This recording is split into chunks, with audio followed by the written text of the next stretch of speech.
Monsieur le Président, chers collègues, j'interviendrai sur le Fonds Renaissance.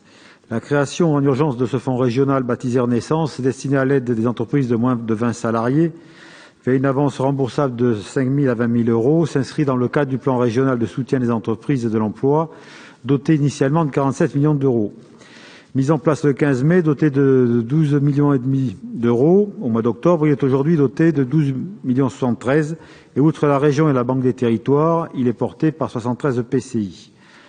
La consommation de cette enveloppe était de 31,86% le 15 novembre et de 44,06% le 20, soit une augmentation de 12,2% en 5 jours. Alors, quelle est la cause de cette soudaine accélération? Est-ce un comité départemental tenu entre ces deux dates? La mise en place au profit de la restauration d'une aide sous forme d'une subvention forfaitaire de 1 000 euros et d'un complément sous forme d'avance sans intérêt ni garantie pour des aides comprises entre 5 000 et 20 000 euros nous semble pertinente tant cette profession essentielle à la filière touristique et symbole de l'art de vivre à la française est aujourd'hui menacée de quasi-disparition dans certains endroits par la prolongation de la fermeture administrative jusqu'au 20 janvier 2021 au moins.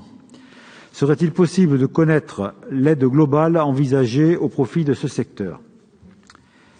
Dans un souci légitime de réponse rapide aux besoins, l'étude des dossiers est faite par un comité départemental ad hoc et jusqu'au 26 septembre, le président de région était autorisé par l'État à octroyer directement les aides. Depuis cette date, l'approbation de toutes les aides en revient à nouveau, et c'est normal, à l'Assemblée délibérante.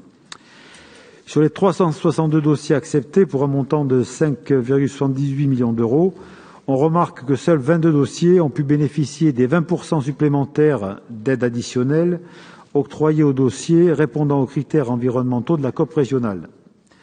Ce chiffre montre bien ce que nous avions déjà relevé, que les entreprises sont dans une logique de survie, en particulier toutes celles qui ne pourront rouvrir qu'en 2021, et il nous semble incongru de conditionner 20% d'une avance remboursable à ce genre de conditions.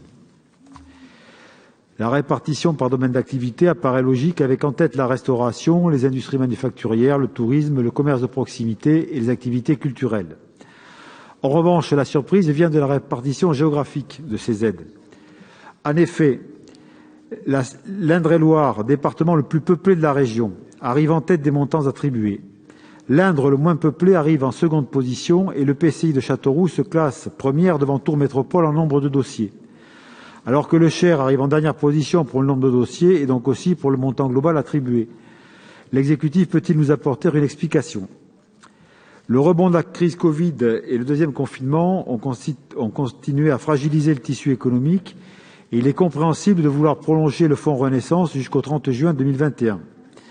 Et si porter le différé de remboursement à 18 mois contre 12 initialement et la durée de remboursement de 3 à 5 ans peut se concevoir, la prochaine majorité régionale se devra d'être rigoureuse quant à l'impact qui en découlera sur les finances de la collectivité.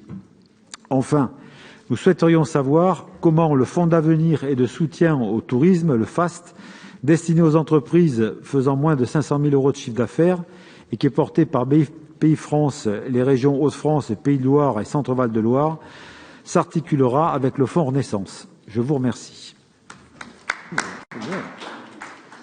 Merci.